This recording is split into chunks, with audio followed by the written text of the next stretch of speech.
नमस्कार। श्री जगन्नाथ सबके ऊपर अपनी कृपा बनाए रखें। आज की इस वीडियो में हम किसी के हाथ का विश्लेषण करेंगे और ये अपनी लाइफ के बारे में जानना चाहते हैं जो कि बहुत ही स्ट्रगल से चल रही है, साथ ही अपनी financial problems, business, married life, totally हम पूरे हैंड की प्रेडिक्शन करने की कोशिश करेंगे। तो चलिए वीडियो को शुरू करते हैं।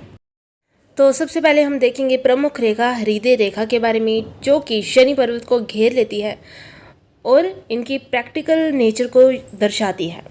दिल को छोड़कर ये अपने दिमाग से ज़्यादा सोचते हैं। हृदय रेखा का शनि पर्वत तक जाना व्यक्ति को ज़्यादा इमोशनली नहीं बनाता है, बल्कि प्रैक्टिकल बनाता है। अब दूसरी रेखा पर जाएंगे हम, जो कि है मस्तिष्क रेखा।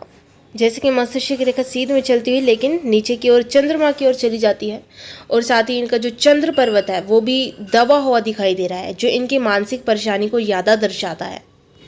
इनके मन को परेशान और अस्थिर करता रहता है, क्योंकि चंद्र पर्वत का ज़्यादा दबा होना शुभ नहीं माना जाता। ऐसे व्यक्ति को मन में कोई ना कोई परेशानी ज़रूर चल रही होती है। चंद्रमा का ज़्यादा दबा होना व्यक्ति को कई बार सुसाइड की तरफ भी अटेम्प्ट करवाने की कोशिश करता है। इसके लिए व्यक्ति को चलती नदी में कच्चा दूध जो होता है वो प्रवाह करना चाहिए। इससे व्यक्ति के मन को ज़्यादा शांति मिलेगी। साथ ही इनकी पाम के हिसाब से इनकी उंगलियों की लंबाई जो है वो छोटी है, जो कि इनकी हड़बड़ी और जल्दबाजी को ज़्यादा दर्शाती है। साथ ही इनकी जीवन रेखा के साथ साथ एक और अन्य रेखा आकर चलती हुई दिखाई दे रही है, जिसे सपोर्टिव लाइन भी कहा जाता है। ऐसे व्यक्ति को इनकी लाइफ में किसी न किसी का साथ अवश्य मिलता रहता है। यदि ईश्वर की पूजा भी करते हैं तो ईश्वर की कृपा भी इनके साथ बनी रहती है, क्योंकि इनकी अंगूठे पर यव का चिन्ह भी है, जो कि दैवी शक्तियों का साथ दर्शाता है। और यदि ये नित्य प्रतिदिन पाठ पूजा करते रहते हैं, किसी नियम में बंधे रहते हैं, तो इनका यव इनको और भी अच्छा रिजल्ट प्रदान करेगा। और इनके शुक्र पर्वत जो है, ये शुक्र पर्वत का एरिया इनका ज़्यादा घिरा हुआ है, जो इनको साफ सफाई में रहना पसंद करवाता है। साथ ही शो ऑफ, अच्छी चीज़ें लेना पसंद करना, फ्लर्टी नेचर, ये सब शुक्र पर्वत के ही प्रभाव है। साथ ही इस पर्वत पर जो आड़ी रेखाएं देखने को मिलती हैं वो भी व्यक्ति की मानसिक परेशानी को ज़्यादा दर्शाती हैं। अब इनका जो अगला सवाल था शादी को लेकर, जैसे कि चंद्र पर्वत से एक रेखा निकल कर इनकी भाग्य रेखा में जाकर मिल जाती है, जो कि शादी के बाद इनका भाग्योदय को दर्शाती है। और जो भी बिजनेस को लेकर इनको परेशानी है इनके दिमाग में, वो भी शादी के बाद दूर हो जाएगी।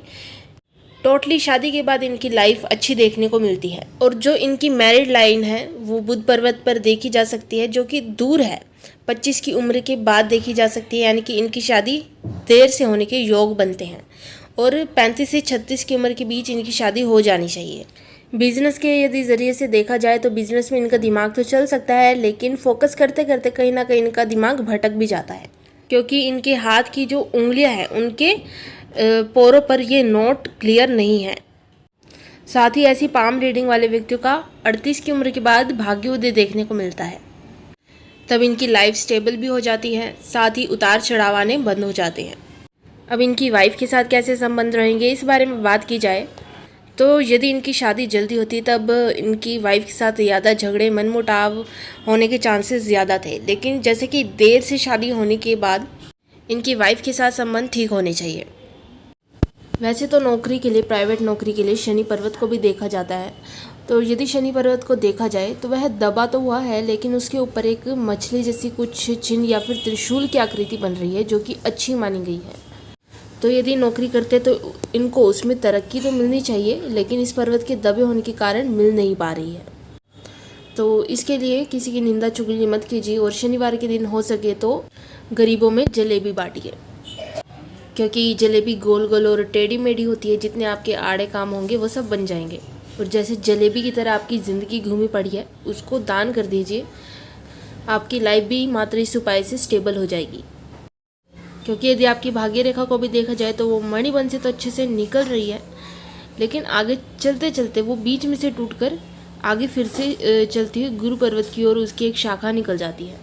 मतलब कुछ सालों पहले तो ठीक ठाक ज़िंदगी चल रही होगी, लेकिन फिर बीच में रुक कर वो ऐसे ही बहुत ही अलग सा बदलाव आ गया होगा। बहुत ही क्राइसिस से भी आप गुजरे होंगे, लेकिन कुछ सालों बाद आपकी ज़िंदगी में कुछ अच्छे अच्छे ऐसे बदलाव आएंगे जो आपने सोच भी नहीं रखे होंगे, क्योंकि इसकी एक शाखा गुरु पर्वत की भी ओर चली जाती है, जो कि आपके काफ़ी ज़्यादा धन को अर्जित भी करवाएगी। साथ ही आपका यव चिन्ह और आपका उभरा हुआ मंगल पर्वत भी यह संदेश देता है कि जो आपके पास भूमि प्रॉपर्टी है वो भी काफ़ी अच्छी मात्रा में देखने को मिलेगी।